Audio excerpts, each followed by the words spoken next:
Kravitz. If you have not followed his Triple H horse racing podcast, you're missing out. It's one of the best podcasts in the country.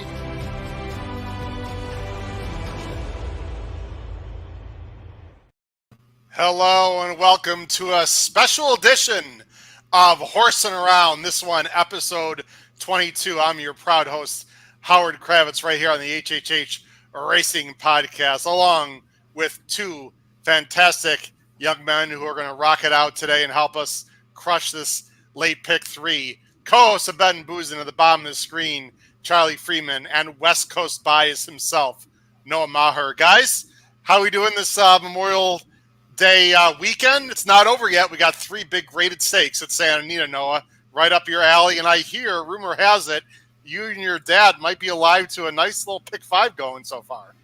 Yeah, it's early, so we don't want to speak too soon. But we just saw an absolute monster in Eagles Flight. I thought that was very impressive. Yes, the half to flight line, Charlie. You and Kyle talked about this pick five in a taped episode. Eagles Flight did get like the best of trips, but was very professional. I think the final time was 1:10.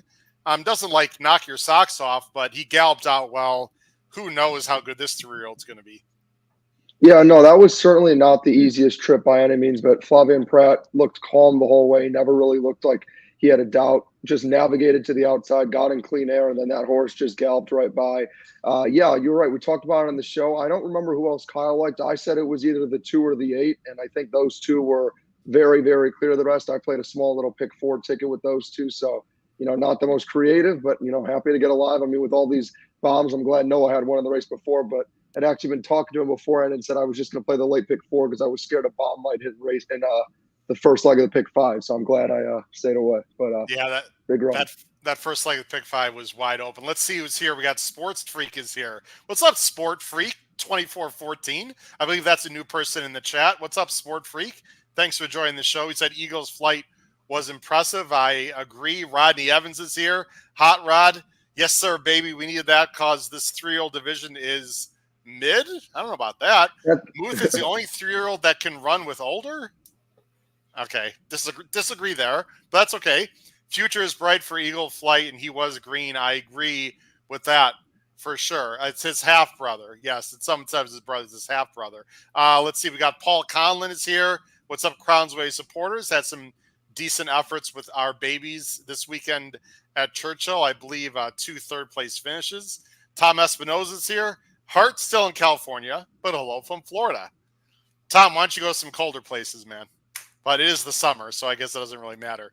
Let's see. TC Markham is here. So a lot of people in the chat.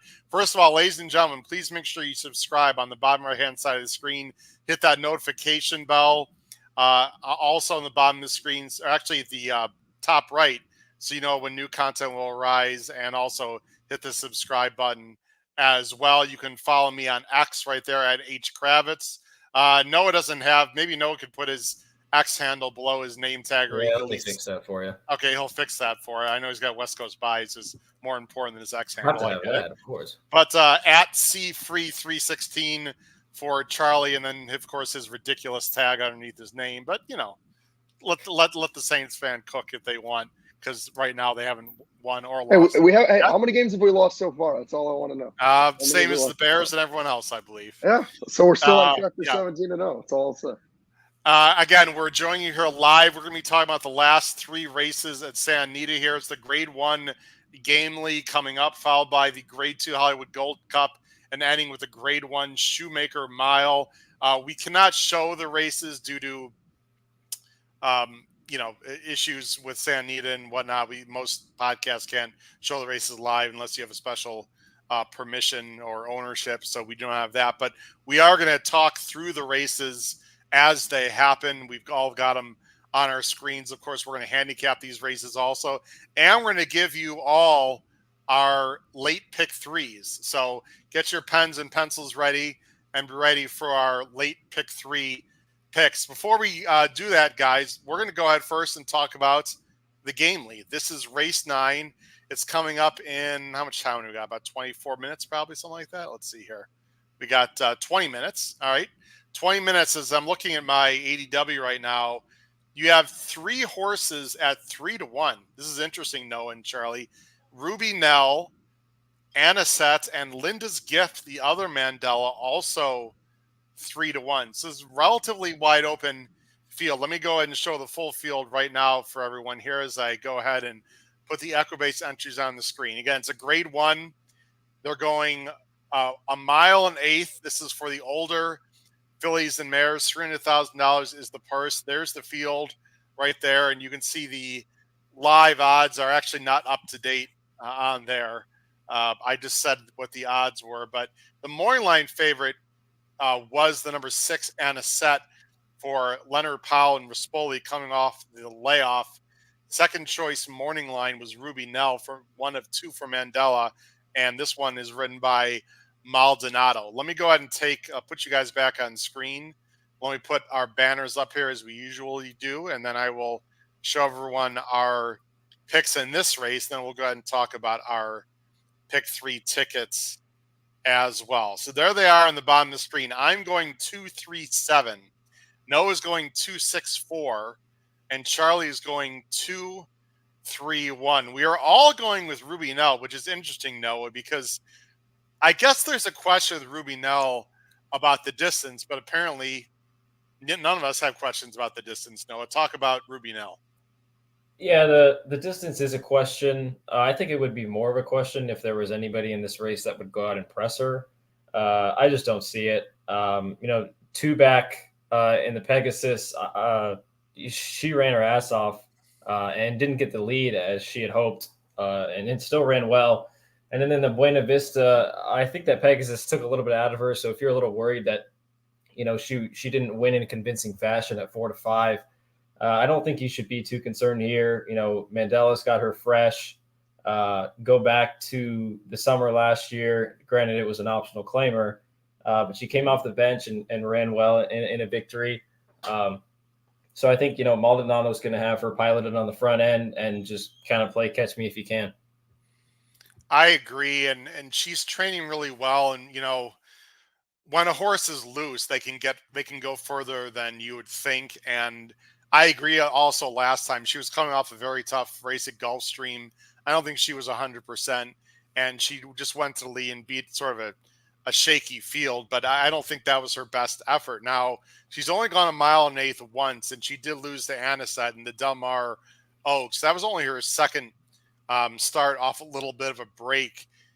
What gives you the confidence that Ruby Nell can get the distance? Is it the pace scenario, or do you just think she's better, or a combination of both? I just think she's talented and classy enough where if you give her that kind of lead, if you give her that comfortability where she's able to relax, Maldonado's kind of, able to ease up on her a little bit. She's just, super talented. And if you give her something like that, it just makes her all that much more dangerous in a field like this. Charlie, let me actually, his video is not on. Charlie, can you hear us? Because we can't see you. Charlie, you there? Okay. Charlie's managed some internet issues, hasn't he, Noah? Yes. I'll have to and he's at home, isn't he? What's going on there? I'll have to talk to him about that. Here is, let me go ahead and expand. Here is the pace projector from Timeform. And it sure looks that way on paper, too. You got Ruby Nell is in the lead there. And if she gets that clear lead, she obviously can slow it down. I actually think the 7's going to be up here, Linda's Gift. I think Linda's Gift might be stalking. At least I sort of hope so. You can see I've got 2-3-7. I mean, so I've got, my top 3 horses are going to be close to the lead. Let's talk about your second pick, Noah, because I don't have the 6 anywhere, although I am using her. I'm using Anisette in my pick 3, which we'll show in a little bit here. But I think there are a few questions. This is quite a long layoff. Look, Anisette's really good, obviously. I wouldn't say she's cold on the board, Noah, but I would consider this slightly cold considering what she's done.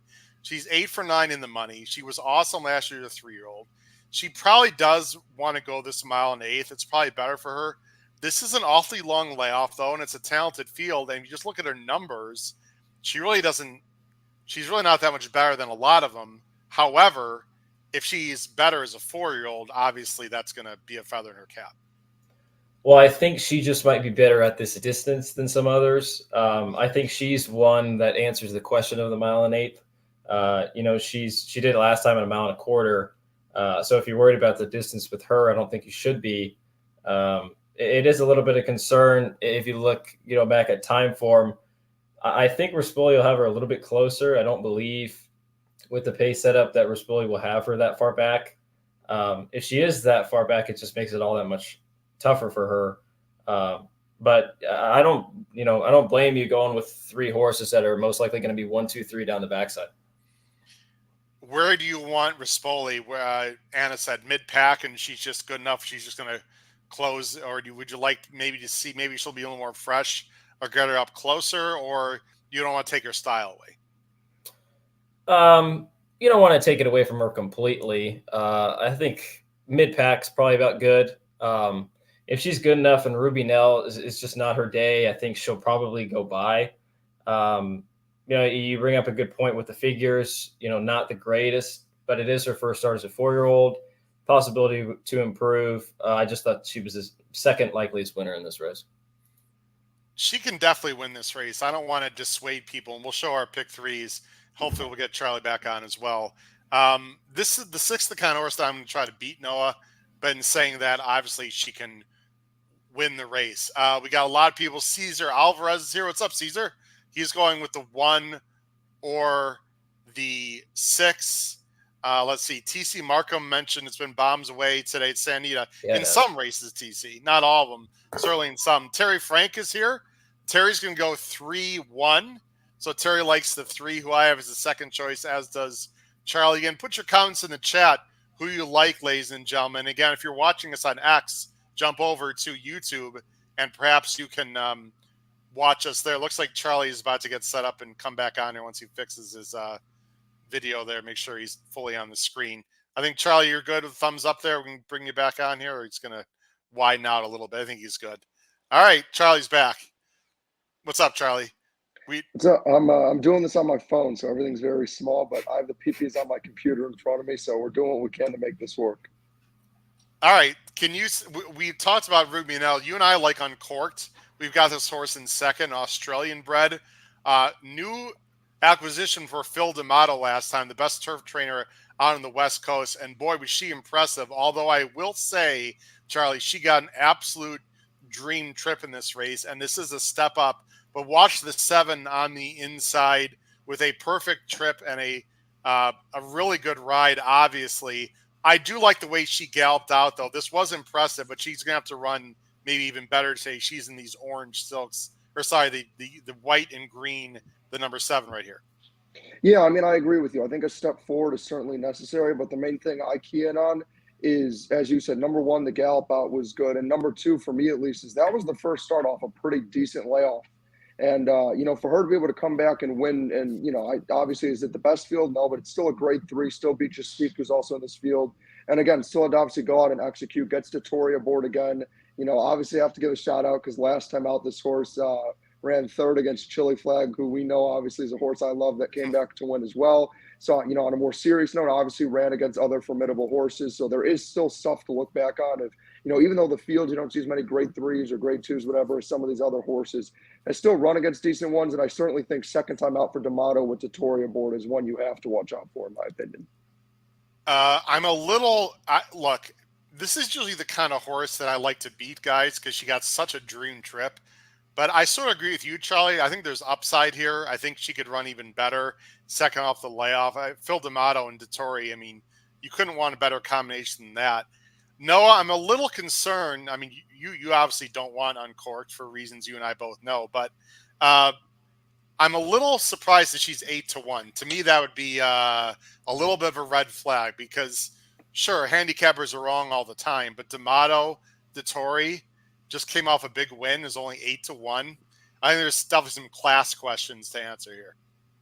Yeah, I mean, if you just being a California player, if you see Totori and D'Amato at 8-1, first of all, you don't see it often, and second of all, if you see that, especially being cold on the board, it's not necessarily really a good sign.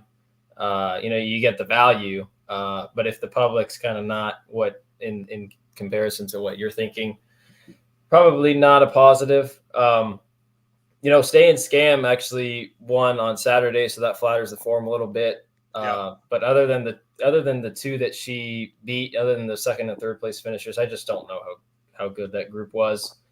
So in this spot, just slightly against her. Yeah, that was Justique who she beat. Justique is a hunch here. I don't like Justique at all in this race. I would be shocked. I guess then you'd ask, why do you like the 3? Well, the 3 beat her, what I would consider relatively easily. Another relatively new person in the chat. I love the name here. Reality-based economics. I wonder, is this Klarovich? Is this Klarovich's brother or something? I don't know. Anyway, reality-based economics, RBE, we'll just call you. He's going, or she, whoever that is going 6.274. So this person likes, actually your top 2 choices, Noah, there. So hopefully reality-based economics is going to be correct for you. Let's also talk about the 7. Now, the 7 I like more than you guys. Linda's Gift. A little bit cheaper, I agree, but she's getting better and better. And here's my thought, guys. This is the other Mandela, number 1. Number 2, in my opinion, she's going to sit a perfect trip. I think she's going to sit just off of Ruby Nell. And if Ruby Nell's not good enough, maybe this is one is to get the jump on the others. Charlie, is Linda's Gift good enough with a perfect trip to win this race? She's 9-2 on the board right now. I mean, I think if it's an absolutely perfect trip, yes. But to me, this is one where if you like the horse, it's certainly good to see that she's taking some money. I understand 5-1 to 9-2 isn't good, but considering outside of the 2 and the 6, pretty much everyone else is kind of floating upwards in odds. It's good to see this is one of the only ones who's kind of, staying pat. But for me, this would be a complete play against personally. I mean, obviously Kyle and I covered these races, and we didn't get too much time at that time when the PPs came out to really look. But I went back to do my homework before, constructing my ticket. And for me, this was personally a play against. I didn't love what I saw in the replays. I just don't think the horse has really beaten anyone, which I know we talked about with our 3, but I saw the 3 at least in not beating amazing horses, as Noah touched on, beat 2 decent ones and 1 going away off a layoff. Whereas this one hasn't had that one back off the layoff. This is one that hasn't run since, not that February is a huge layoff, but it nonetheless is a decent amount of time off. And for me, just didn't really have any of those romping, convincing wins. Has been bet down heavy against weaker fields. I just need to see again. But I'm glad you brought the 4 on, because this is the only one that I don't have on my ticket that I'm scared could knock me out of this race for my pick 4. I love Nadette. This is a horse who, obviously ran against Ruby Nell and did a very decent effort 2 back. Lost to Mufi as well, who I had really liked Derby weekend and did not come back to run well at all. But that turf was questionable, so I'm not too concerned about that. But then after that, as Noah touched on, ran against Stay and Scam, who came back to win pretty solidly and punched a hole through the wind on that day and just robbed, couldn't really get in clean air. And then Barrios just rolled away once he did. A few quick things before we talk about the 1. I think if there was more speed in the race, I like this horse a lot. I don't have her in the top 3 based on the pace scenario, but I think she is improving. Guys, really quick before, let me just bring you back on. A few other quick things, because we have a lot of new people on. You can hear us on Apple Podcasts, Spotify, and Anchor. We've got a great tip sheet below the video player, ladies and gentlemen. A lot of you know this. Some of you don't. In the description, most inexpensive, profitable tip sheet around. $16 for the month. Less than that per month for the year if you get a yearly subscription. Only $4 a weekend. Look below the video player for our Power Picks tip sheet. We also have a great website, hhhracingpodcast.com, and we are on Instagram as well. Please check us out there. Now let's talk about the 1, and then we'll show our pick 3s. We've got, by the way, someone was asking, we got about 6 minutes to post. Olivia Meralda. I thought she ran well at Keeneland. I'm a little concerned about the distance. Now, you would think, Noah, that William Walden, who's an excellent young trainer and wouldn't throw her to the wolves here out on the West Coast in a grade 1 and put Flavia on her if she wasn't live. She did get a little bit of trouble. We'll show the stretch run. She's bred more for sprinting. Kodiak was more of a sprinter. The dam size a little more sprinty. We know the Euros, she's been going like a mile, 7 furlongs in Europe. She won a mile at Keeneland. She did gallop out well. I would have concerns about the distance. This is a fascinating runner who is taking some money, and we'll show the stretch here as you talk about Olivia Meralda, Noah. Yeah, it is a very ambitious spot for William Walden to ship all the way across the country to run in this race. She's the 12, by the way, mid-pack on the rail. Sorry to interrupt you. Here, she's going to be Yeah, in the no. green. Go ahead. You can talk her through. Yeah, Pratt had her down on the rail, and she kind of tips out. She couldn't quite get all the way out, so she's a little stuck in behind horses. The two misread ultimately kind of got the jump on her, and she's kind of still in between horses coming with the run. She ends up getting up for second. The third place finisher was Sacred Wish, who came back and actually won in her next start. So, it was a decent effort. Again, like you said, it's not something that's normally found with these Euro shippers is distance. Normally, distance is not necessarily a concern, but the mile has kind of really been her limit. So going that extra furlong, definitely a question. But in terms of the board, I think it's a positive thing that she's taking money. And I think it's also a positive thing that Pratt is attracted. No doubt. Guys, let's go ahead and show our pick 3 tickets so people can get those in if they'd like to. Let me take this banner off here. Again, we each are going to give out some pick 3 tickets. We're not really going to have time to talk about it, guys. We'll just show it right now. My pick 3, and I asked for sub $50. I'm going 1, 2, 3, 4, 6, 7, 9. I basically have most of the field here. I just think this is a very difficult race. I'm not totally sold on Anisette or Ruby Nell. I'm looking for a price in this race. It might not happen.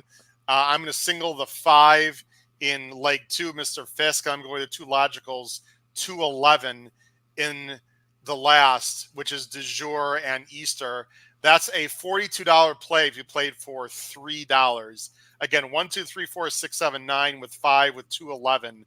That is a $14 ticket that I'm multiplying times 3. Noah is going very, very skinny, Noah. 2 with 3, 6 with 2. Bam. 2 with 3, 6 with 2. He's going to try to hit it, 25 times, Noah, right now. Just go skinny and go for it, right? Yeah, there's not much to say. I mean, you don't need to mess around. You just pick the winners, and you don't need to waste your money on other horses. Just starting off with Ruby Nell. We'll talk about the races later. But I ended up going with Judge Miller and Subsanador in the Gold Cup. And then Du Jour seems to attract the attention of a lot of people. If she's anywhere near, or if he is near anywhere near, I can't talk. Guess I have to do it. Have a beverage, boys. Let's give Charlie's pick 3. He's going to get mad. People don't see it here. Charlie's pick 3 is 1, 2, 3, 6 with 5, 6 with 2, 9, 11. Again, 1, 2, 3, 6 with 5, 6 with 2, 9, 11. Charlie, I pressed it up for you because you can do a $50 wager here on the picks horse and around. $48 for 2. Real quick, your construction, and then we're gonna the race will be going off about 2 minutes here. Yeah, I went with, to me at least, the 4 logicals. Then in the next race, I need to see it again from Judge Miller. I need to see a sort of a rebound after not really beating anyone and losing to Mr. Fisk, who I used defensively.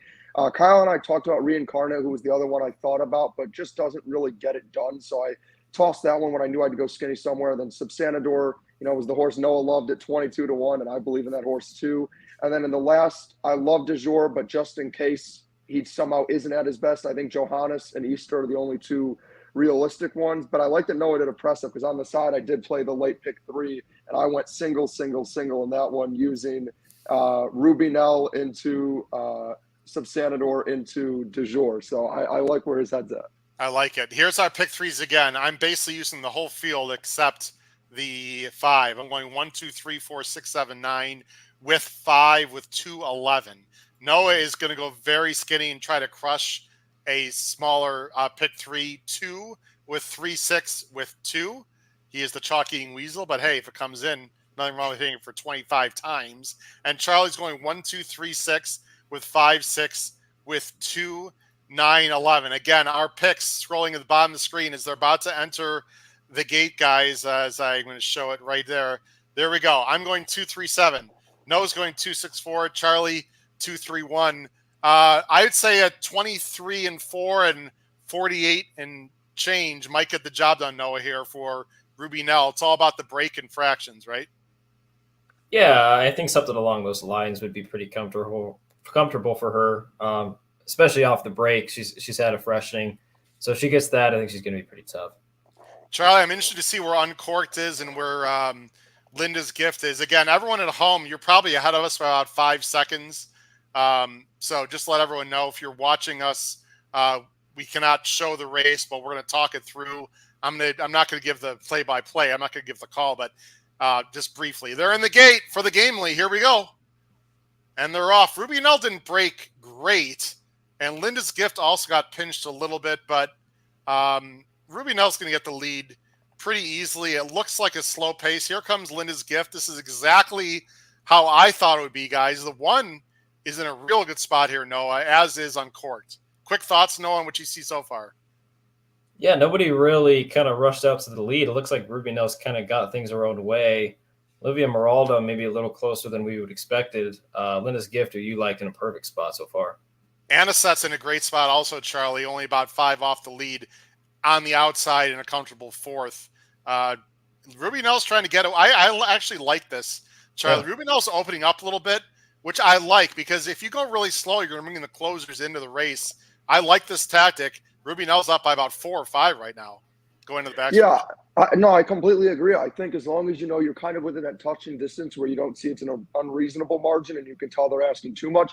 But like you said, also not close enough that it's easier for the closers and stalkers to just right off that last turn be right there. I like getting a comfortable distance.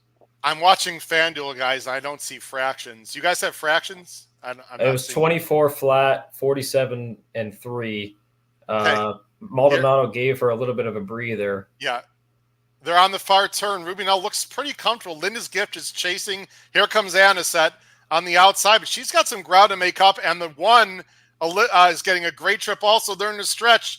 Ruby Nell, here comes the one angling out. Ruby Nell's not going to win. She getting swallowed up by Anisette. The one is fighting on the inside, and it's going to be the 1 or the 6. It looks like it's going to be Anisette. Got it. Anisette. Wow. What a ride. That's very good for you. Noah, congrats on Anisette. That works well for you. That was an impressive effort. Anisette wins over Olivia Meraldo. What a perfect ride and trip by Flavian at 5-1. For a minute there, I thought she was going to win, Noah. The 1. Yeah, no. Pratt had her in a perfect spot. Hats off to Anisette. I mean, Umberto had her in a great spot mid-pack, like I figured, would be an ideal spot for her. Had to swing a little wide, covered a little more ground than Pratt did with the 1. And she just showed that, she was able to improve and get the job done. Look, 5-2. I mean, if you like Anisette, Charlie, you're getting $7+ on a horse that was clearly the best 3-year-old filly out west last year. What a great ride by Rispoli. I was concerned she might be a little bit far back. I mean, she didn't blow me away here, but she did get the job done, Charlie. Congrats to those connections and a perfect ride by Rispoli.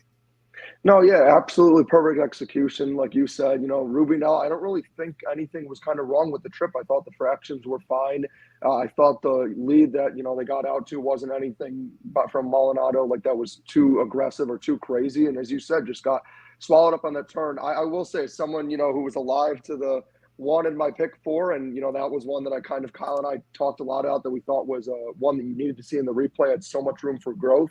I talk about all the time, those horses that have that first one in the U.S. normally don't run well and need a second. And to go on the good turf in the U.S. and run that strong, maybe think this one had a chance. We talked about, the numbers and the class might not have been there, but to have Pratt aboard and to take money, certainly, as we saw, the one really did have a real shot there. And Pratt did all he could. That was a very solid effort, though. And this one has a lot of potential, in my opinion. Yeah, no doubt. I was wrong. Look, I'm going to say how it is. I obviously look at the bottom of the screen. I was trying to beat Anisette, and I wasn't sure about the 1. Ruby Nell, guys, you can't say anything but just disappointing. This horse cannot go a mile and 1/8. It's very clear. I thought maybe she could stretch her speed out. I don't mind what Maldonado did there. What did he go, like 23-3 in that second quarter? I think, Noah, if you said 20. So I don't mind that, though. She's just not either high quality enough or wants the distance. I thought Uncorked got a good trip, but I thought Uncorked would be where the 1 is. I didn't see Pratt being that close to the pace, guys. That's just a masterclass ride by Flavie, even though he didn't win. Of course, Noah, you're happy that few races back, he couldn't get through when he had what was by far the best horse to start the pick 5. But look, that's how racing goes. You save ground, you take your chances. Linda's Gift didn't break great, rushed up, ran okay.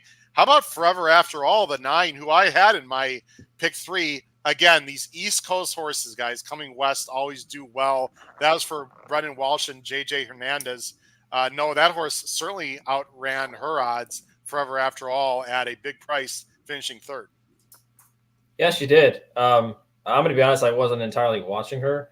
But just the fact that an East Coast horse like that attracts the attention of a very successful West Coast rider in Juan Hernandez, definitely something that you have to pay attention to in a race like this and moving forward. You know, a little bit light on figs, but definitely improving. And, you know, if you had her in 2nd or 3rd, you're going to get paid. Looking at the prices, Anisette pays, I mean, $760 is really, this is not red boarding or saying after the fact. That's a hell of a price on, I think we'd all argue was the best horse in the race on paper, but there was the layoff and other things to worry about. Olivia Meralda, 2nd. How about $6 to place on that horse? Forever After All, 3rd, $660. The Dollar Exacta pays a very nice $24.60. Oh boy, look who's here. $24.60. The Dollar Tribe pays $221.60, guys, with the 9. Very healthy. Kyle Roscoe, host of Bet and Boozin', is obviously in the car. What's up, Kyle? What's up, guys? How you doing? Charlie, man, I thought we had it. I really did. I did too, man. I was hoping that one was going to come through. What's it, Kyle? You got to be more specific. Charlie and I talked. I loved Olivia Meralda. Yeah, we were both very high on the one. Okay. I loved her. Got a great ride, Kyle. I mean, everything she wanted, just Anisette was just too good. Yeah, no, and no one knows. No one. I've been following Anisette for, I mean, however long she's been that good. It's just, man, I thought Pratt was going to be a little more aggressive. I didn't think there was. I mean, obviously there wasn't that much speed in there. Ruby Nell being, I was saying it in the chat. That was so. But either way, I was happy Pratt put her where I thought she was going, where I was hoping that he would. But yeah, Anisette shows that she's the real deal. She shows it time and time again on the West Coast. And I tried to use the old Paul East Coast to West Coast turf angle there, and I almost got it home. Just a little bit short. Chris Walsh sort of relates to what I was saying. Chris, thanks for watching, man. It was a pleasure to have on. He was on. I was on his show a little while ago. Hopefully, we'll get Chris on. He said he talked about Anisette earlier today. Leonard Powell wasn't too bullish on her off the layoff. I read that. Sometimes as trainers speak, right, guys? It's not that I didn't think Anisette could win, Kyle. I didn't have her in my top 3. It's just the kind of horse off a layoff that I was trying to beat.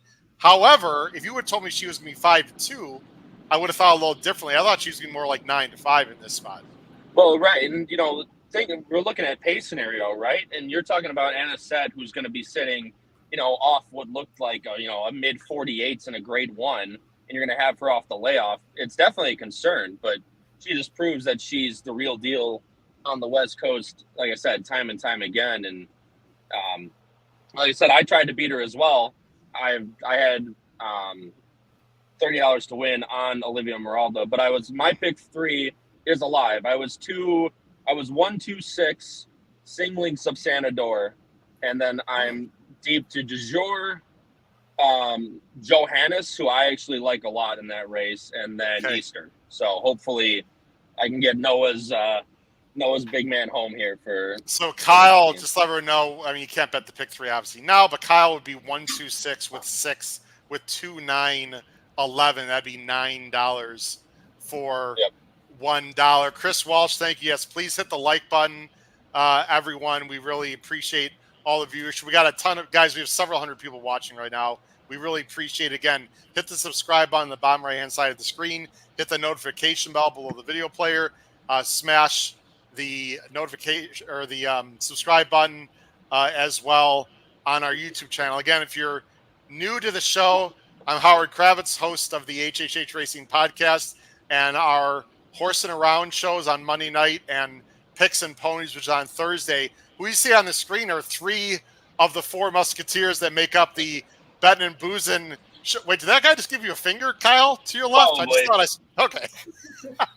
Just kidding. Yeah, the last thing I want you to do is look to your left and get an accident live. No, I'm YouTube, good. that'd be a problem. Noah's the host of Bet and Boozin'. Of course, Charlie and Noah are the co-hosts along with Patrick Kunzel. You can find them Wednesday nights, normally 8 p.m. Eastern. Guys, let's go ahead and jump into the Hollywood Gold Cup. I think we're about ready as Kyle's like going around in these I know. I'm sorry. going in circles. Marco wants to know if you're driving. Marco, no disrespect, but it sure looks that way. Unless that'd be like unbelievable kind of, I don't know, some kind of weird green screen. It would be a good camera work, wouldn't it? Yeah. We just lost your camera there, Kyle. But that's okay. Yeah. That's cool. My bad. I'm pulling stuff. Oh, you don't. Okay. Let's get to the Hollywood Gold Cup, guys. This race is a grade 2. It's a mile and a quarter. I guess it's still a big time race. I don't want to be negative this weekend because it's Memorial Day weekend and all that. But I saw the purse guys at 200,000. I'm like, eek, that's just, I don't know. It used to be much bigger. It used to be like $500,000. It used to be a much bigger purse. But anyway, let's go ahead and show the field guys for race 10, the Hollywood Gold Cup. It's a grade 2. They're going a mile and a quarter. The classic distance, again, is for older males, $200,000. The field of 7. The morning line favorite was the number 5, Mr. Fisk, one of 2 for Bob Baffert at 2-1. And those odds that you see on the furthest right are pretty accurate. Right now, live odds with about 17 minutes to post. Mr. Fisk is 8-5 favorite over the number 6 Subsanador for Mandela and Pratt, who Mr. Meyer has a little bit of history of, which he can talk about if he'd like to, guys, or maybe he won't like to. I don't know, because that was one of the sicker beats. I almost said sicker beats of all time, but unfortunately, you guys know what the sickest beat ever was for all of us. But yeah, we don't need to bring that one up. We're not going to rehash that. Let me go to our picks on the screen, and Kyle, we'll go to your first. We're going to go to you first, although I wasn't sure Kyle was going to be joining, and so we don't have Kyle's top 3. Kyle, what is your top 3 in this race, first of all? No, that was my bad because I did join on a whim driving home from. That's okay. We're happy Chicago. You joined us. But I am 6. I believe I was 6'5", I believe is what I was in this race. 6'5", Subsanador, Mr. Fisk, and Rian Kari. Well, let's talk about Subsanador first, then, Kyle. This is your top pick. This is Charlie's top pick. This is an Argentine bred. Let me go ahead and get to this race here. This is an interesting horse. This is an Argentine bred who came over to this country, was very well meant for Mandela. Did not run great in the San Antonio. Went off at a ridiculous 22-1 in San Diego handicap and just lost by the most dirtiest nose you're ever going to see. Actually, Sadler trained this horse before. Now Mandela trains this horse. Distance shouldn't be a problem. Gets Flavian. There's lots to like here. Yeah, absolutely. And the biggest thing, we keyed in on that angle where it was interesting to see why why Mandela trained over taken over the training for Sadler. Like I said, you said that the distance is going to be a problem. I completely agree with that. We showed that last race. Losing to Newgate is nothing, it's nothing against the horse by any means. The other thing I like about it is the pace scenario in this race. I don't think Subsanador really is a need the lead type of horse, even though he did run very well on the lead last time. I think Mr. Fisk is going to sit a good trip. Also, the inside, who you guys about as well. I just think that he's a better horse than what he showed, and he showed it last time. I think third time in the States now, he can really take another kind of step forward, and I think low hundreds probably takes this race. So I don't think Subsanador is out of the woods running that by any means. Charlie, will a 99 win this race, or does he have to improve? I think like what Kyle said, I think right around there, maybe a 99, maybe 100, 101. I think he doesn't need to improve much, which isn't really a concern for me. I mean, that was, again, first off, a little bit of a layoff after not running since December.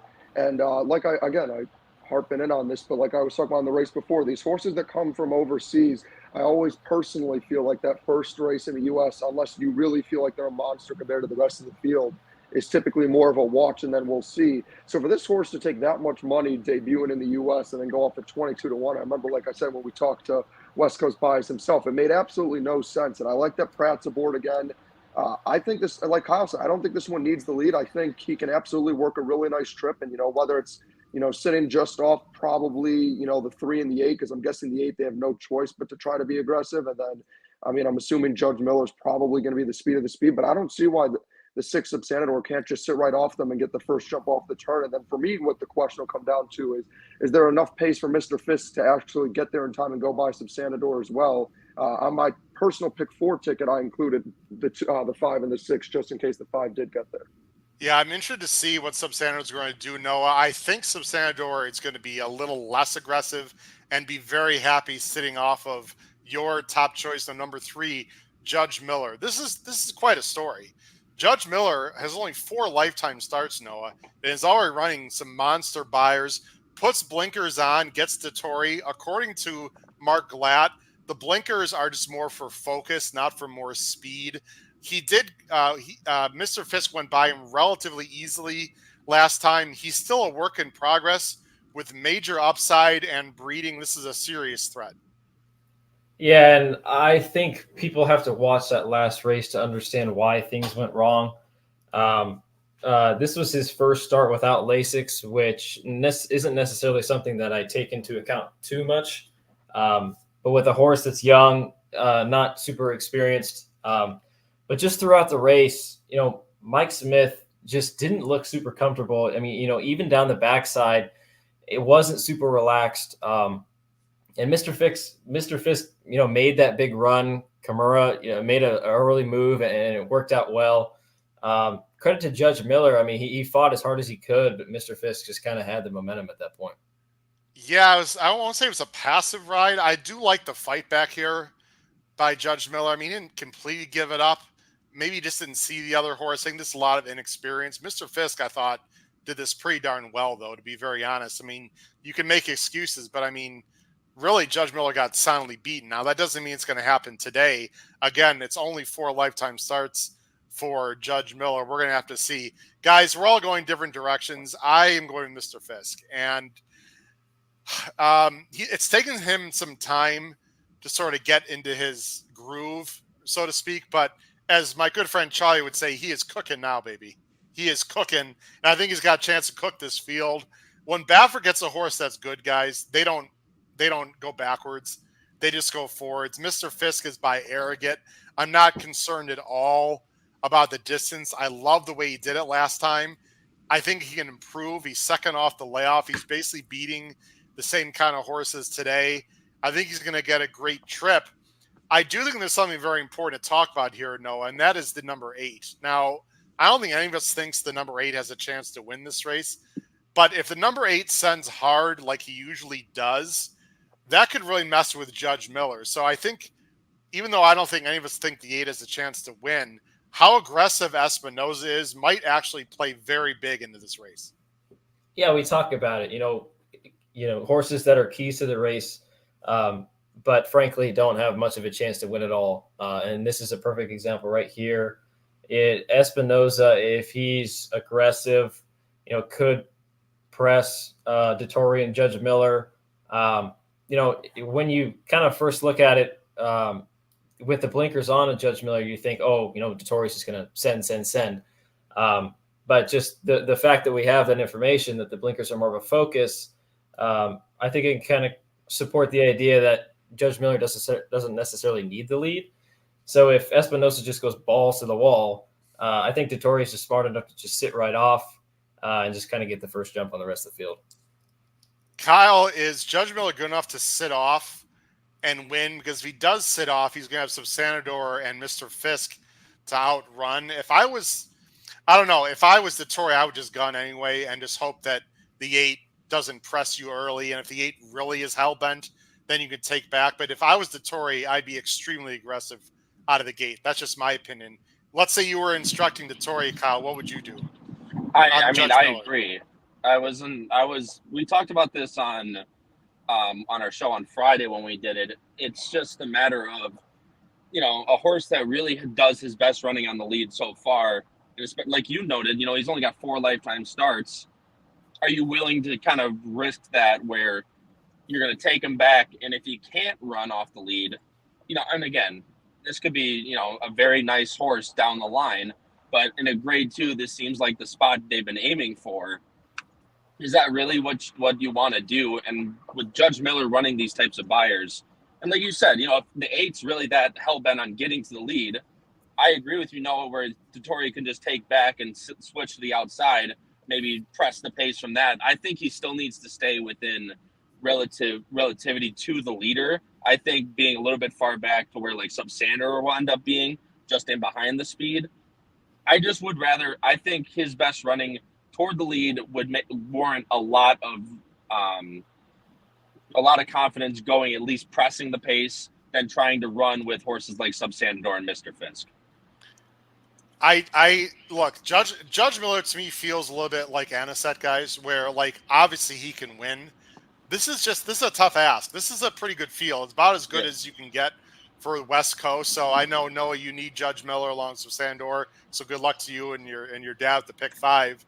I just think this is a little bit of a tricky spot. However, if Judge Miller gets the lead and gets away with, let's say, 23 and change and 47, I'd feel a lot more comfortable if I was a Judge Miller fan. Let's talk about the other Baffert, Reincarnate.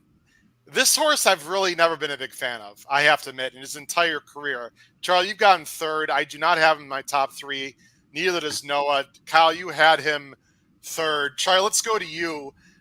He is improving, and he gets the rail. He faced Skippy Longstocking last time in a very tough Oaklawn.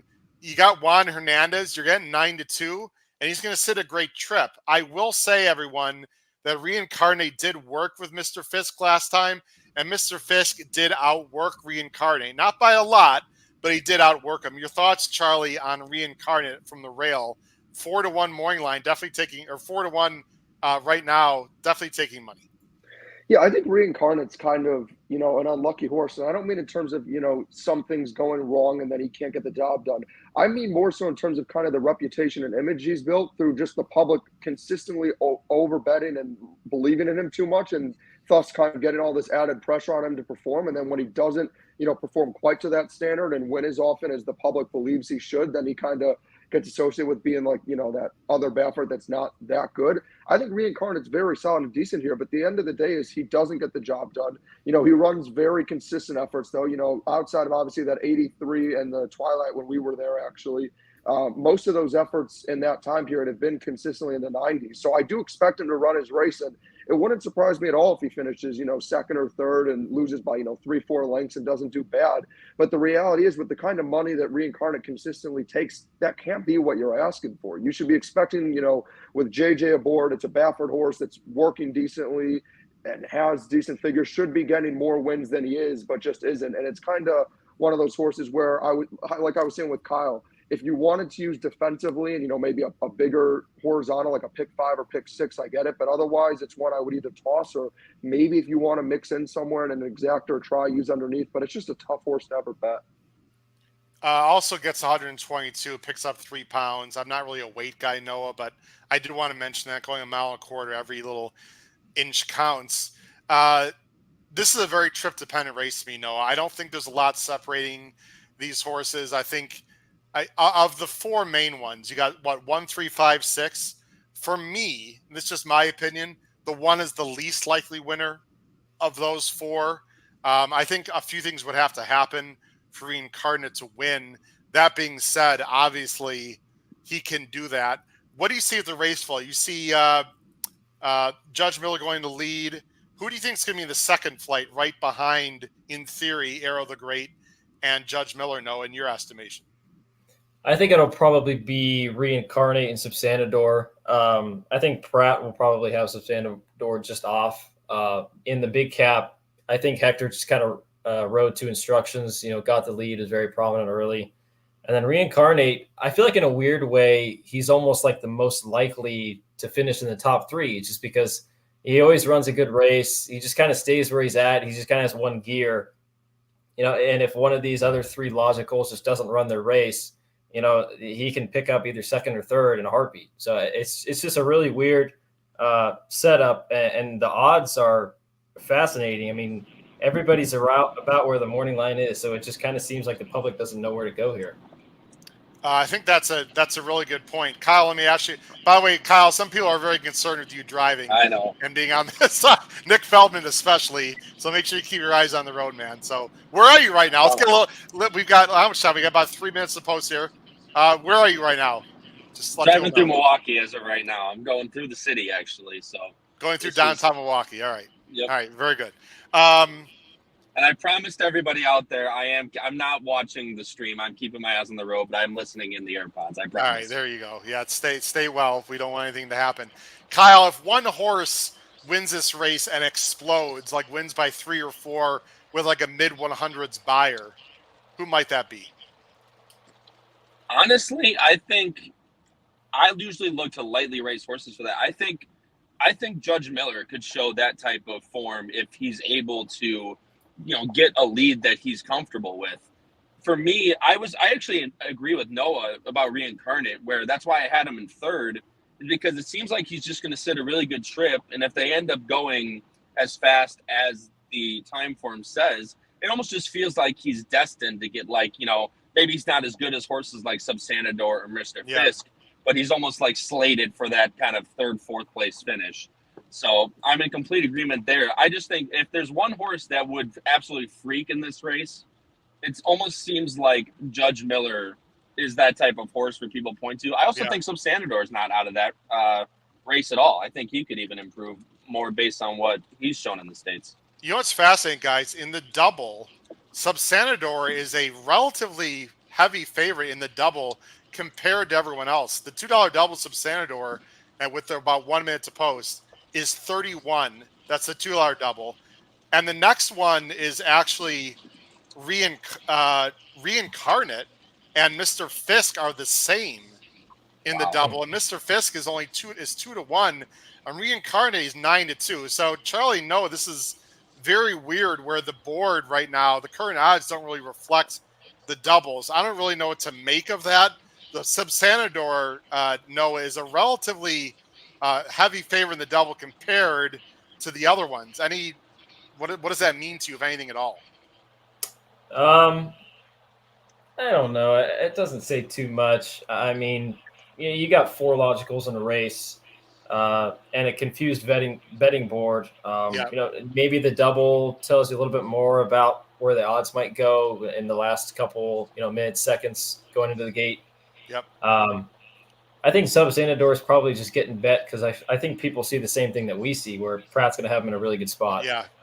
So I think that's probably why the money's going there. They're loading right now in the gate. Again, if you're watching at home on live TV, and they're probably a few seconds ahead of us. It looks like Mr. Fisk is going to be the favorite at 2 to 1.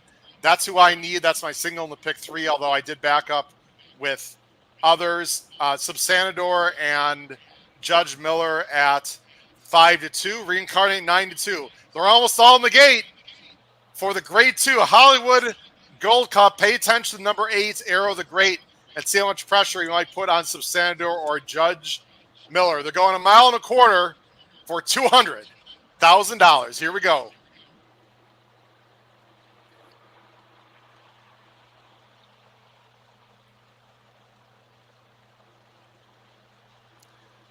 And they're off. It looks like a clean break. Subsanador is being very aggressively ridden, and it looks like Judge Miller, or no, actually, take it. Someone got pinched a little bit there, but yeah, it looks like Subsanador has the lead and came over on Reincarnate a little bit. Judge Miller is now in the 2-hole. Someone did not get the best of that at all. I think it was the 4 didn't sort of had some trouble. Reincarnate, wow, is being very aggressive and going to the lead. Subsanador is in second. Judge Miller in comfortable spot in third. Arrow the Great, so shockingly, is in fourth. Again, I don't have the fractions, guys. Reincarnate takes the lead. Noah, quick thoughts about that? Yeah, I'm watching this on FanDuel TV, so hopefully they pull up some fractions here. But I think Juan Hernandez just taking things into his own matter, and he's going to get the lead. Yeah, he is. Subsanador is sitting comfortable. Mr. Fisk is in a great spot. You've got, outside of him, you got Judge Miller. Again, we don't have the I don't see the fractions. Reincarnate is the lead. Mr. Fisk looks absolutely loaded right now on the inside. If he can just find room for me, he's got a big shot. They're all looking pretty comfortable. Sandor and Pratt just look behind him to see where Judge Miller is. This is going to be fascinating here on the far turn. We'll see how much Reincarnate has as they hit the far turn. Reincarnate with the lead. Sandor now scrubbing on his outside. I'm not sure Flavian has the horse. Judge Miller and Mr. Fisk has a complete hammerlock. Looks like the winner if he can find room. It's still Reincarnate. Let's see if Mr. Fisk can get through. He is going to get through. Mr. Fisk is tipped out. Come on, Mr. Fisk. Go by Reincarnate. It's Reincarnate. Here comes Mr. Fisk angling out and going to go by. I think he's going left hand. Mr. Fisk going to get the job done over Reincarnate and Judge Miller. Mr. Fisk and Bob Baffert wins the Hollywood Gold Cup at 5-2. Wow. That was a very interesting race, guys. Very interesting. Congratulations to Mr. Fisk and anyone who agreed with me. I regret that I didn't put a win bet on this horse. I get Charlie's, let's see, Kyle's off the screen. Charlie's muted. Noah, sorry for you, buddy. I know that's not what you needed. That sort of sucks for you and your dad. I think we would all agree, though, he was tons the best in this race. Yeah, I mean, Kimura looked like he had a lot of horse. It was really interesting how it played out. I ended up working for the one. JJ just kind of going to the front and trying to take him the whole way. I thought that's what I thought Dettori might try and do. Honestly, I wasn't too thrilled there, but hats off to Mr. Fisk. Yeah, sorry I screwed up at the beginning. It's Oviac Class, who we didn't even really talk about. There was the start was weird, Charlie, because it looked like Subsandor came over on, it looked like Mr. Fisk and Oviac Class, and then, at least surprisingly to me, Reincarnate took the lead. I'm guessing, Charlie, and I don't know, we'll have to read about it. I'm guessing the plan for Baffert, as they're showing the start right now, I just want to make sure there's going to be no inquiry. Reincarnate definitely came over, like two paths, and bumped into Mr. Fisk, who bumped into Oviac Class. You'd have to believe, Charlie, that was a tag team effort where Baffert wanted Reincarnate up close to help Mr. Fisk. I'm not saying he was a rabbit, but it sure seemed that way, Charlie. Yeah, I was impressed with how Reincarnate stayed up, but I absolutely, I'll respectfully say it, what some of us might be thinking. It kind of felt like a little bit of like a suicide mission. Just kind of send him up there and hope to set up enough, and he ended up running much better. But we kind of talked about this. This is what Reincarnate... Charlie, I got to interrupt. I'm sorry. Mr. Fisk has been... Kimura dismounted, and they're looking at Mr. Fisk's left ankle on the track right now. I don't know if he doesn't look like he's... Yeah, it looks like he's favoring it a little bit. This would be a real shame. I'm not saying he's definitely injured. I don't want to say anything untowards here, Charlie, but the outriders looking at him, the vets out there, he's definitely favoring his left ankle a little bit, Charlie. This is really a shame to see Kimura's off his mount, Charlie. Yeah, no, you're definitely right there. But, so what I was saying about Reincarnate is, we kind of all talked about this. He's probably realistically out of every horse in the field, the most consistent one out there, and probably once again ran a mid to high 90s there. But ultimately, I think it kind of also messed up with the weird start that we already talked about. I think I think Flavian was a little caught off guard there. I by no means, caught sleeping behind the wheel, but I just don't think he expected anyone to his inside outside of Judge Miller to maybe send with him. And once he saw that the three was trying to rate, I think he thought he was just going to clear pretty easy with Subsandor and start to set. And next thing he knows, he looks towards his inside and Reincarnate starts sending there. And you see, if you watch, I would highly recommend the audience to go back and watch the replay, because if you do, you'll see he kind of looks to his left and is shocked and has to start moving Subsandor over so he doesn't crush Reincarnate, because he wasn't planning on it. And I kind of think, I don't want to go this far, but I will for the time being. I kind of feel like it really did mess up Subsandor's race, because I think it was an instruction to kind of try to do what he did last time, send him like hell and try to see if he could set the tone. I think once that happened, I feel like in an effort like that with the way he was being sent, he either needed to choose early on to sit back off or go for it. And I felt like Flavian kind of got caught between both, because, again, I don't think they ever imagined Reincarnate to work like that.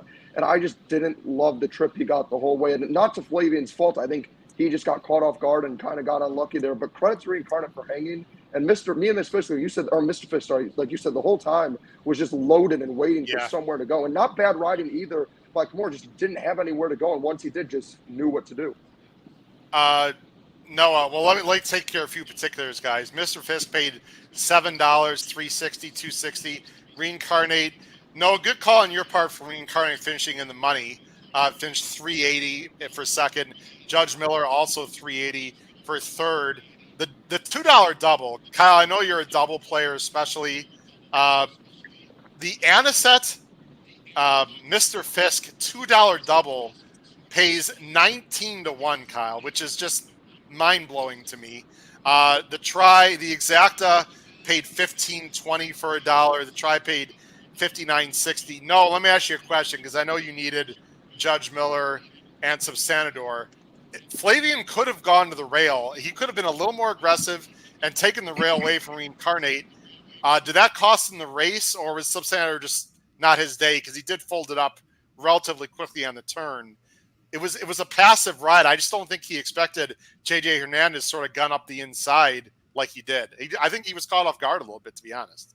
He might have been, but I just don't think he had the horse today. If I think Pratt, had him positioned fine, just off the lead like we had imagined, I think we just didn't think Reincarnate would be the one on the lead. It's interesting. You mentioned that double, 20-1, especially on a day like today where we've had a couple of prices in between, but been a little bit more chalky in this late part of the card.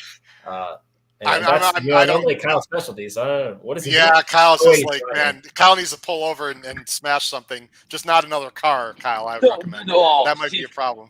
No, I'm pissed because I played the double. I backed up with both of them, and I ended up only backing up with Ruby Nell because I thought it was either Ruby Nell or the one.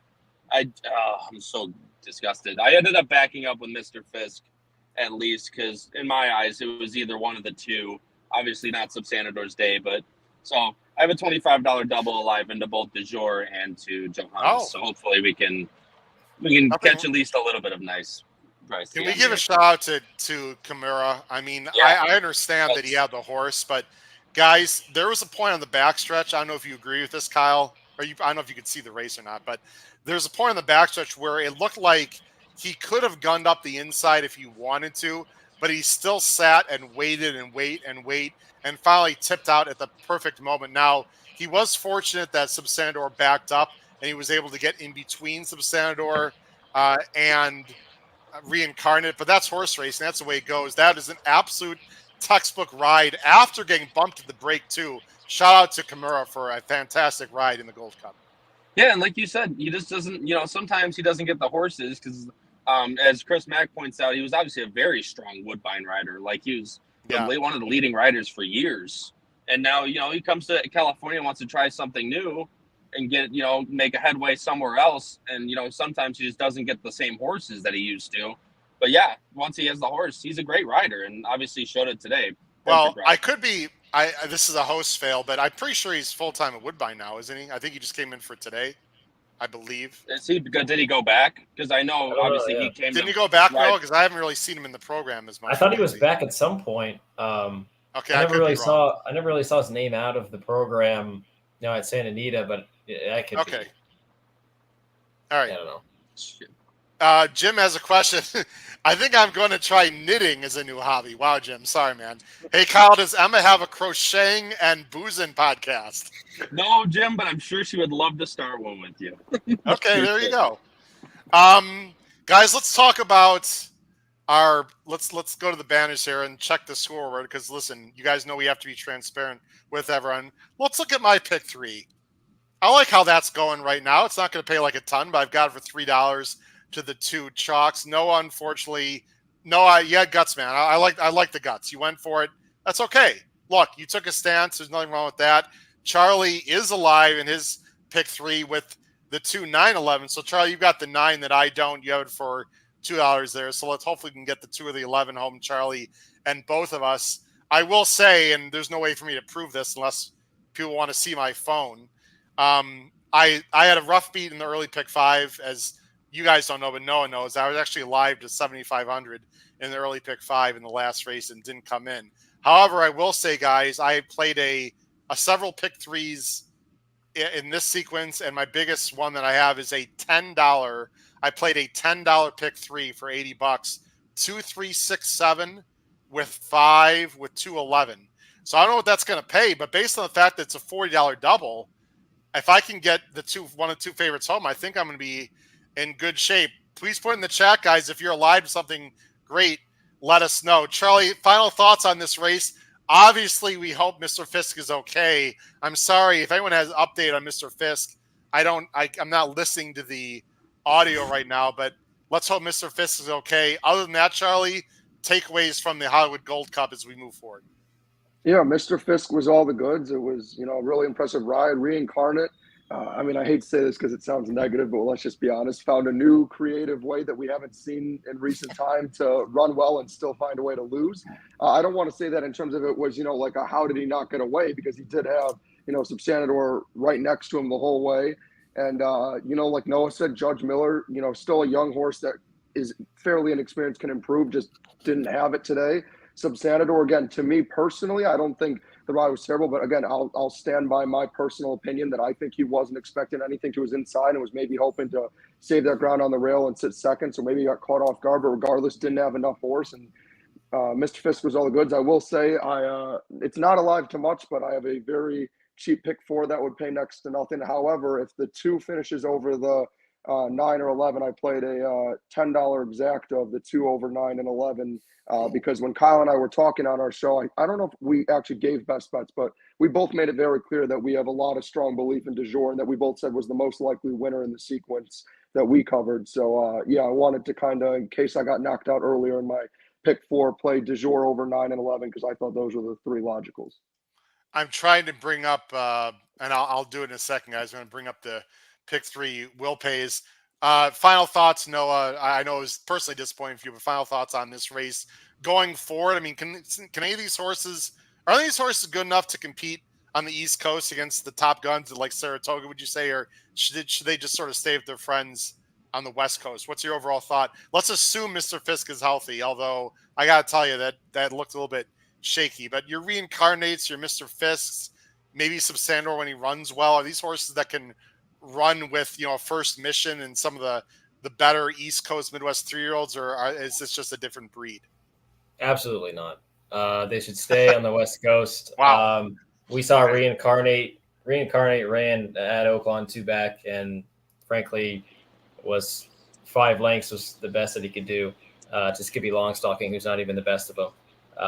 So yeah, they should stay on the West Coast. That's West Coast bias talking for you there. Yeah. Wow. Well, listen, I appreciate the honesty. Yeah. So none of these horses are going to be threats at Del Mar in November as of now. Is that correct in your opinion, Noah? As of now, no. I could see some improvement from a couple, and you might see a couple of these. I wouldn't be surprised maybe if you see a Judge Miller in the Breeders' Cup Mile.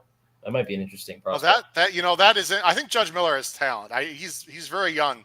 Guys, here's it's the second column from the left. Here are the dollar pick 3 payouts. De Jour is $48.60 for $1, which I got to say is pretty good. But you think it'd be higher based on the doubles. The 9 Charlie is $58 for $1. These are our top choice in general, and the 11 is $68.40. I got to tell you guys. I know it's Memorial Day, but I wish it was Easter. Maybe it will be Easter Day, because if it's Easter, I'm going to get out for the day and then some, which would be wonderful. But this is a tough race. Again, there's the pick 3s everyone could see on the screen on the column on the left there. Here's what we're going to do, guys. We've got, how much time do we have here? We've got how much time? Oh, we only have 12 minutes, guys. I'll tell you what, we're going to take a very quick, about a 90-second break. Let everyone catch their breath. Kyle won't go to the bathroom unless he's got a cup, but hopefully everything will be fine. We'll take a quick break here. We'll come back in about 90 seconds. You're watching episode 22 of Horsin Around, Memorial Day weekend stakes edition at Santa Anita, everyone. We will be back in about 90 seconds once I get up the banner that I want to get up. This is called stalling. We'll be right back, everyone.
We are back, ladies and gentlemen, with about 10 minutes to post here for the Grade 1 Shoemaker Mile. This is a very important race for a lot of reasons.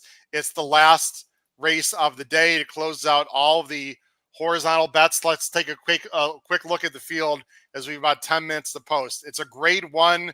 It's a mile on the turf, $300,000 for the boys. It's a big field of 11. The morning line favorite was the number 2 de jour at 3-1, and he is being bet all the way down to 6-5 right now. Second choice of betting is the horse that Charlie likes, number 9, Johannes, at 3-1, and Easter is 4-1. So on paper, guys, it looks like a 3-horse race. By the odds, looks like a 3-horse race. Let me go and show our picks right now on the bottom of the screen as I bring them up here momentarily once I find it for everyone. There we go. Here's our picks on the bottom of the screen. I'm going 11-9. Noah's going 2-9-11. Charlie's going 2-11-9.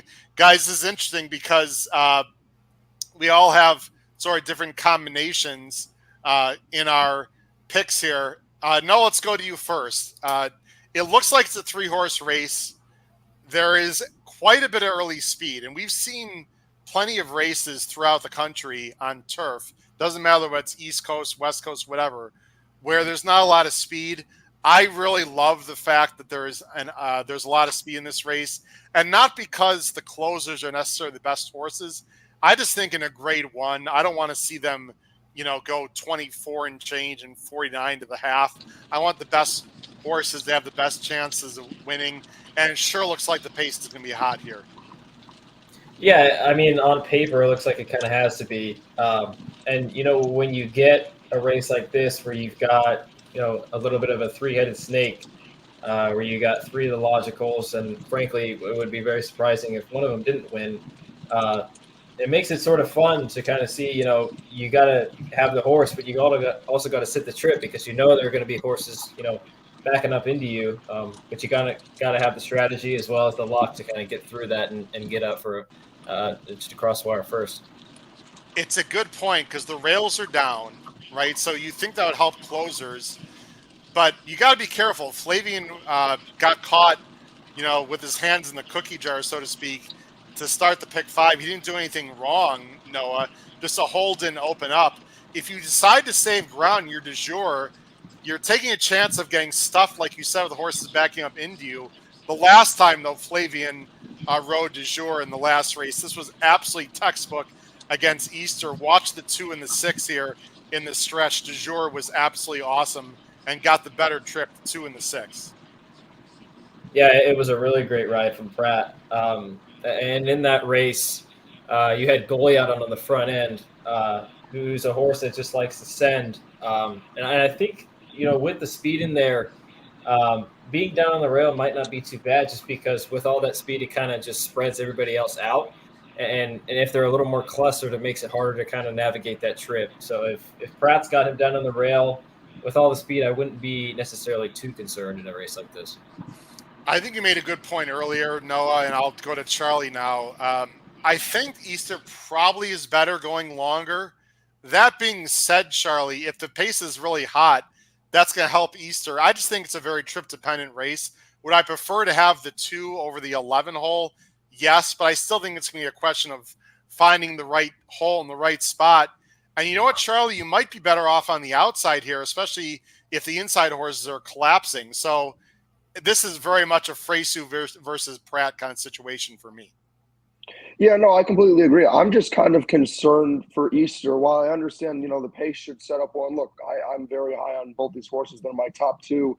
And obviously it's a rematch after they ran, on March 3rd in a grade 1.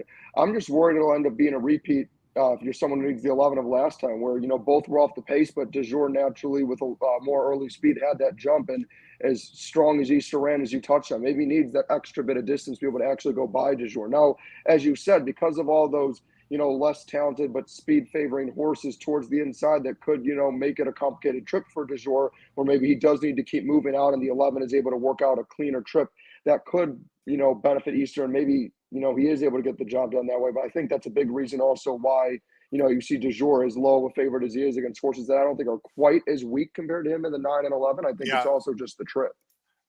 This horse getting pounded right now, Kyle. I don't want you to watch the replay because you're driving, but Johannes ran a big race last time against Leicester. He's only a 4-year-old. The upside is there. He is 2-1 right now. He is getting absolutely pounded. He might be the now horse. I might be underestimating. I have Johannes on top. I was 9-11 in this race. Okay. My concern with Easter was exactly what you guys have been saying. I just think maybe he's a little bit better going longer. Nile, again, with the pace, could easily set up for him. I think if I want the 2 out of the 2, I would take du jour. But Johannes, I think he's only getting better. Like you said, he's now 4 years old. The last race was very good. We are all very visual handicappers. So albeit against Leicester, I think that was a perfect prep for a race like this.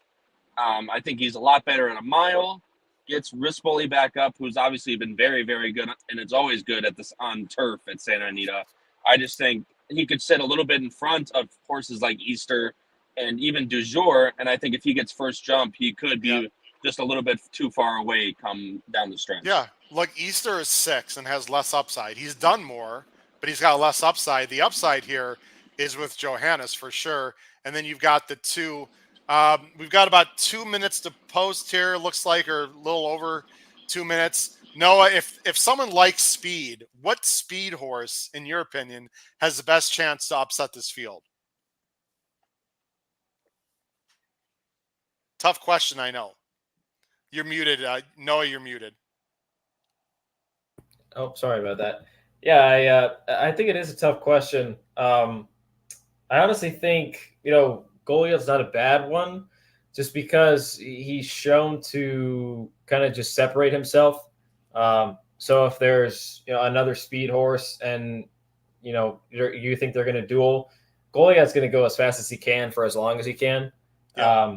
And maybe in a race like this, that might just be enough. Kimura's opened him up to a 12-length lead at one point. He did that too back in the Thunder Road, and he's off a layoff, so he's fresh. If Kyle Frey does the same thing that Kimura did 2 back, I guess he's not impossible to kind of hang around for 3rd or 4th. Yeah, and I think, and we're gonna take this off the screen and get to the race here. I think the 4 is definitely going, and the reason why I think Conclude is going is because D'Amato's got Easter, guys. So Conclude's gonna go. There are some interesting fresh faces. Dominican Pioneer almost beat Running B, who I liked at Pimlico. What about Fantastic again, who was scratched out of the Pimlico race and goes here for Wesley Ward, Charlie. I don't know if this horse is as good on turf, but if he can translate this poly form, I wouldn't completely throw out Fantastic again either.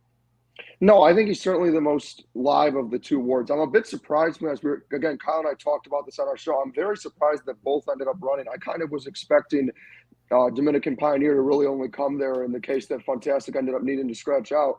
What makes it interesting with me about Fantastic again is the original, I forgot which race it was specifically, but the original race he was in, I think it was Pimlico during Preakness weekend. He looked very, very live and was a much lower price in that race. So for Wesley to scratch that horse out, now granted, maybe the horse just wasn't ready or he just decided. Well, it was very soft turf. No, I think, Charlie, that's why. Yeah, I'm sure that's part of it for sure. But I just think to bring him here, he certainly thinks he has a real chance for someone who doesn't normally ship them to the West Coast. And I also think Fantastic, again, doesn't need the lead and has more experience going farther distances. Look, I love Dominican Pioneer last out. I personally am someone who's always been very against Running B, so I thought he was live to win that race and, put him a very good effort. My concern is the fractions weren't very strong in that race, so he really should have been able to hold off and couldn't. And, hasn't shown the best ability to go as far a distance and hasn't faced the same competition. So if you're picking a ward, I'd go with the 8. But to answer your question about the speed, I saw someone in our chat, I thought, bring it up and say, well, I think Air Force Red would be a little interesting because talk about a horse that absolutely has to go and has a ton of speed.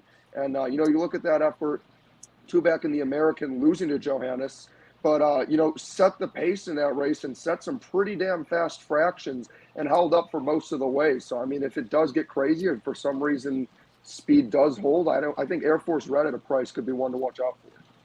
Yeah, it just feels, guys, if someone close to the lead wins this race, I don't know what to say. It's a grade 1. There's 4 or 5 speed horses. They're not the best horses. You would think this has got to, Kyle, this looks like 22 and change and 45 for sure. In fact, if they don't do something like silly, like 44 and 4, wouldn't completely shock me. I mean, it just feels that way. But it's going to be interesting to see. I will say for everyone, full disclosure, my best result is the 11. I have a $13 pick 3 to the 11. I have a $13 pick 3 to the 2. I do have a $3 pick 3 to the 9. Charlie, Johannes is 2 to 1, and De Jour is 8 to 5. Kyle, this horse, if the board tells, if I told you Johannes was going to be almost the same, and De Jour just clicked up to 9 to 5. De Jour and Johannes are about the same price. That is, I like Johannes, but I would never take 2 to 1 on this horse in this field. That seems crazy to me. That's what I was going to say. I like Johannes. Kyle took him 4 to 1. Yeah, Kyle, how big is this win bet you put on there? I mean, I don't know. If you should call back home and ask Emma that. Maybe Emma. Emma has my picks. Maybe she put something on. I'll tell you what, though, the 2-9 exacta right now that I have, even though the 9 is taking so much money, it's still 10 to 1, which is a bit surprising to me. So I think the Moying line is part of that. I'd be very Moying line was what, 5? What was the Moying line? Is there going into the gate here? 7 to 2. All right, they're going to the gate. I need it to be Easter on Memorial Day, guys. I'll take De Jour. That's fine. Good luck to everyone out there. It's been a lot of fun. Do not leave when the race is over. We're going to be on for about another 5 or 10 more minutes after the Shoemaker Mile. So please stick around, everyone, for our analysis of the Shoemaker Mile and closing the show. We really appreciate it. Good luck to everyone. Crush your bets in the Shoemaker Mile as they line up into the gate at the great race place. I'm going to say sub 23. I'm going to say 45 and 2 to the half. That's my prediction. We'll see if I'm right. I say 22 and 3, 45 and 2. No, and Kyle. That's my prediction. We'll see what happens. Here we go. Who's going to get the trip? Who's going to save ground? Who's going to find the right hole? That's all that really matters here in the Shoemaker Mile. They're in the gate. Looked like a pretty clean break. Easter's going to go all the way over to the rail from the inside. And there's the 4 taking the lead and the 8. And there they go. Yeah, they're lining up. This looks pretty quick here. Doesn't actually look like flying, but looks pretty quick. De Jour and Easter are right next to each other in the back of the pack. Johannes is in the 2-path, guys, mid-pack. So the 3 top choices are all getting pretty good trips. It's 8-10 right now up on the lead. If you guys have the fractions, feel free to call them out because I do not have them. So I'm not seeing them. Goliad's going to the lead. Fantastic again is in a nice spot up pretty close to the pace. This has got to be quick. They're past the half mile. What is it? Still not seeing any fractions. This is all right. I don't know why there's no fractions, but anyway, watch for the closers here. Fantastic again is going to get the jump on everyone, and here come the closers. But Goliad and Easter have a long way to go here, guys. They got a long way to go, and Johannes is about to get a great trip here, tipping out into the 3-path, and he's going to get the jump on everyone else. Let's see what happens here. They're in the stretch. It's Goliad. Here comes De Jour on the outside. I don't think Easter's getting there. Goliad is looking very tough. He's fighting there with Fantastic again. Johannes. Fantastic again. Johannes wins over Fantastic again. And De Jour gets third. What a ride. What a trip for Johannes. The Wesley Ward, Fantastic again, ran a monster race. Umberto Rispoli, guys, putting on an absolute clinic. He got into the 3-path. He got the jump on the 2 dead closers, and De Jour and Easter were just too far back. I don't think Easter is the same as he used to be. Good call on that, Noah. De Jour pretty much ran his race. Charlie, Fantastic again, ran a monster race, only losing a half length, 9-8. 2. Quick thoughts, Noah Maher. Big race from Fantastic again. I think the fact that they slowed it down just slightly might have helped Johannes, because just that little bit of relaxation on the front end ultimately, ended up working out for Johannes, as he was much more forwardly placed than the other 2 favorites. Easter, a little disappointing. I mean, he was last going down the backside. Maybe Freysu should have had him a little bit closer, but, a little tough from the 11 post, tried to get him in, tuck him in.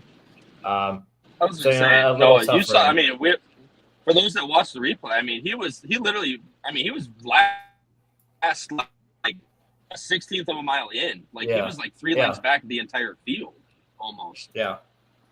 Nick, sorry, I didn't mean to cut you off, but I was just like, no, you're good. No, the last thing I'll say is I think the last time I saw the board, De Jour and Johannes went off both at 2-1. Let me take a look at that. No, You're right. I just that is correct, and I'll tell you who the favorite was here in just a second. The favorite was actually De Jour by $5,000 approximately. You know what, guys? I'm a little pissed at myself here because I usually like to go with the up-and-comer, with the progressive horse. I just sort of felt like Easter was going to really appreciate the fast pace. I should have gone with Johannes and De Jour. It was a mistake, and it's going to cost me, several $100s. I did hit the pick 3 for a smaller amount, not what I wanted at all. I pretty much broke even on my bet outside of the podcast. And that I'm trying to see what the pick 3 was to the. It was $58, guys. That's when I should have 13 times. So I'm a little upset with myself. I had the right 3, but that was the obvious pick. Nick Feldman absolutely crushed it, looks like, with a stone cold, maybe exacta or try. I'm not sure, but Nick, congratulations, man. Great call. And Charlie, Fantastic again, clearly wanted firmer turf. I think that's why he scratched out of the Pimlico race. Fantastic again, if he can keep this form, is one to watch going forward.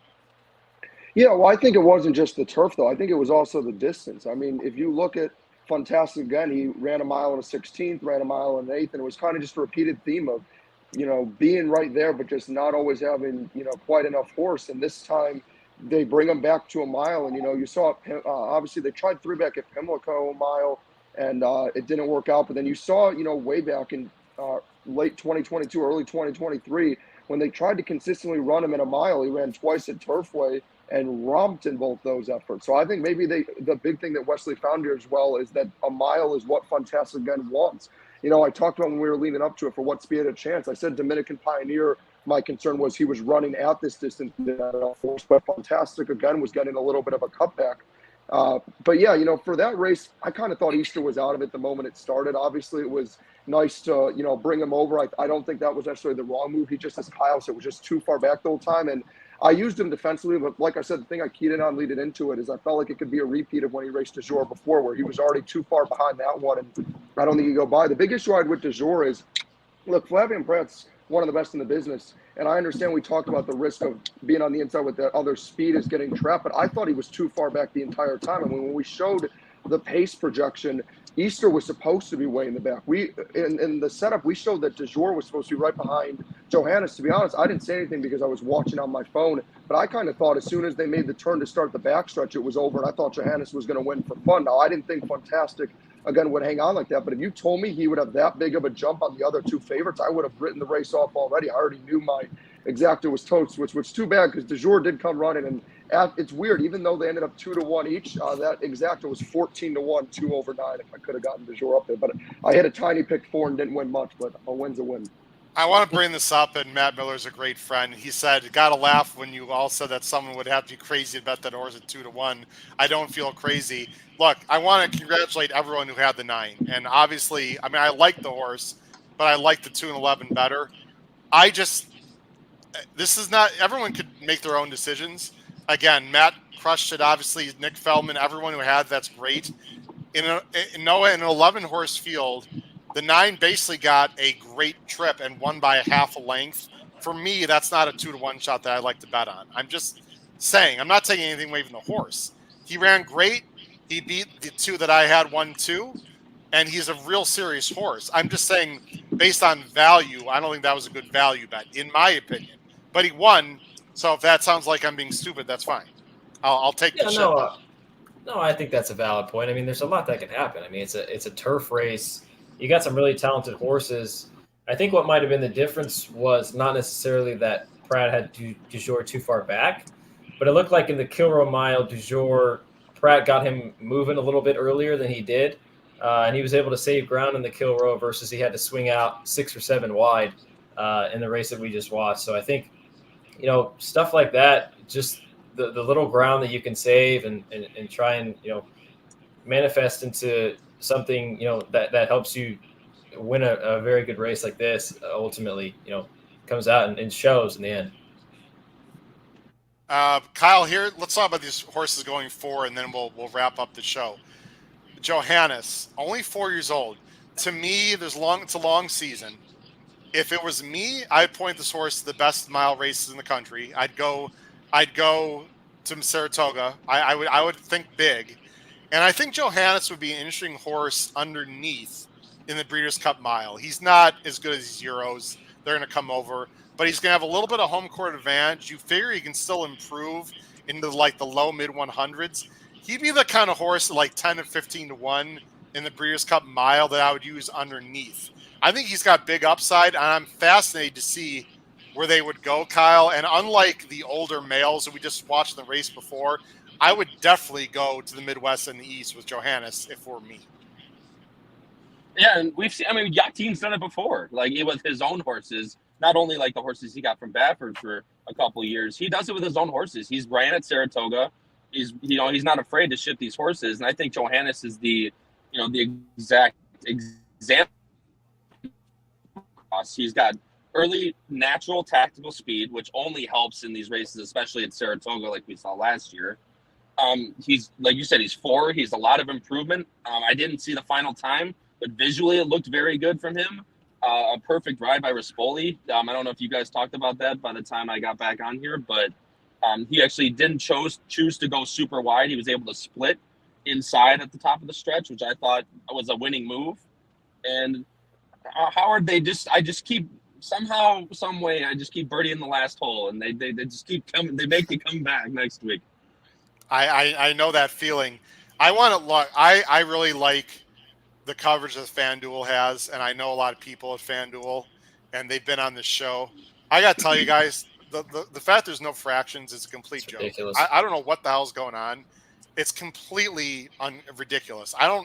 It can't be like they're not allowed to show fractions. I don't know what the F is going on, and I apologize to everyone out there for not being able to say the fractions. But let me just say, I think it's completely ridiculous and needs to be fixed. And they have fractions on other races, so I don't understand it. But anyway, Charlie, what do you do with Fantastic again going forward?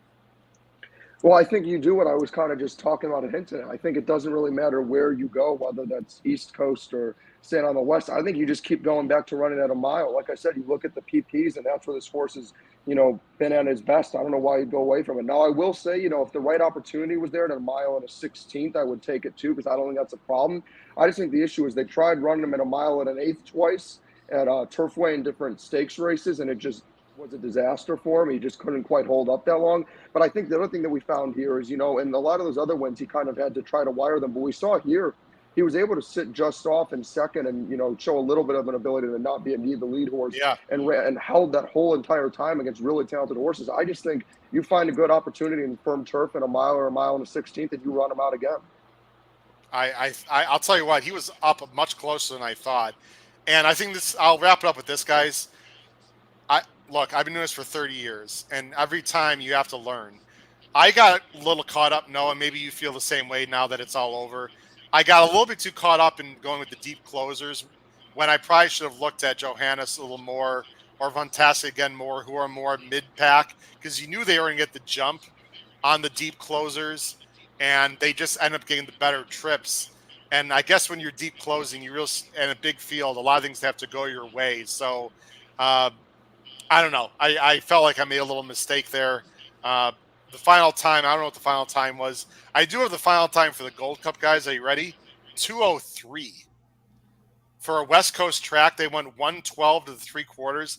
They crawled home. So, like you said, Noah, the males in race 10, those are not your Breeders' Cup Classic kind of horses. Again, we hope Mr. Fisk is okay. No, I'm going to let you have the final say here. What do you do with Easter? Was it just DeJour just ran perfectly fine?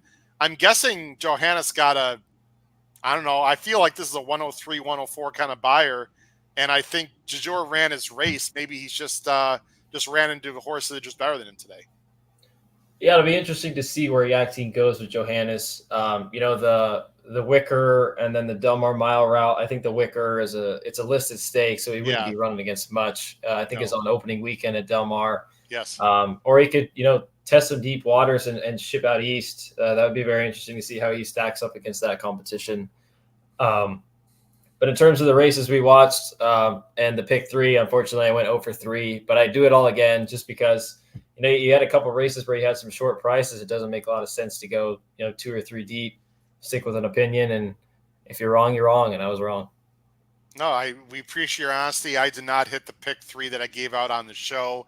I did hit the pick 3 on my own, but again, if I had Johannes in my top 2 on my press-up ticket, I would have had a great day. Charlie, congratulations to you. You had the pick 3 on the show for $48 for 2, and so that paid $58. So $48 bet, and you got back $116. It's not life-changing or anything, but it was a nice score. So congratulations to you. And I'm never afraid to press up in these situations, guys, because again, you're not going to bet $30 to get back 60. I mean, that just makes no sense. So Noah, I like the guts that you showed. You went for it. It didn't quite work out. That's okay. Kyle is the person in the car. I'll let you wrap up the final thoughts as you're, how far are you from home here? I'm just getting to the lake. So about 45 minutes from home. So we're getting there slowly, but surely we're getting there. All right, you're hosting Wednesday night, right? A bet and boozing. Do you guys know what you're covering Wednesday night? Did you look at the calendar yet? I did not look at the calendar yet. Oh my goodness! I blame the 5.5 hour round of golf I played earlier on Memorial Day. It was was it bad? All right. But either way, again, just and I know Noah. Like I said, you guys want West Coast. Noah Maher is the guy to go to. I'm not the full West Coast guru by any means, but like I said, I'm glad to hit a nice one to end the day, and we just keep rolling on until Belmont Stakes weekend. Look, we all had our moments today. Noah liked ANITA in the first race, and I like Mr. Fisk. Charlie liked Johannes and hit the pick 3, so we all had a mix, and people in the chat had good days as well. We really appreciate everyone watching. If you like these live shows, please comment in the chat or put below the video player. We haven't done a live show in a little bit. we only want to do live shows if we're going to get a big audience and there's a lot of interest. So if you like these live, I would say we have live shows all the time, but if you like our live shows with racing, please comment in the chat or especially below the video player. Once I put this show up on YouTube in about 10, 15 minutes, please comment and let us know if you want us to do more of these live handicapping shows with racing going on. For my entire crew, including 3/4 of the Ben and Boozin' Guys hosts, Kyle Roscoe, co-host Charlie Freeman, and Mr. West Coast Bias himself, Noah Maher. This has been host of the HHH Racing Podcast, Howard Kravitz, episode 22 of Horsin Around. We hope everyone had a great Memorial Day weekend. Please catch us this Wednesday night and this Thursday night at 8 p.m. Eastern for more fun, handicapping, and crushing our bets. Take care, everyone. Have a great night. Bye-bye.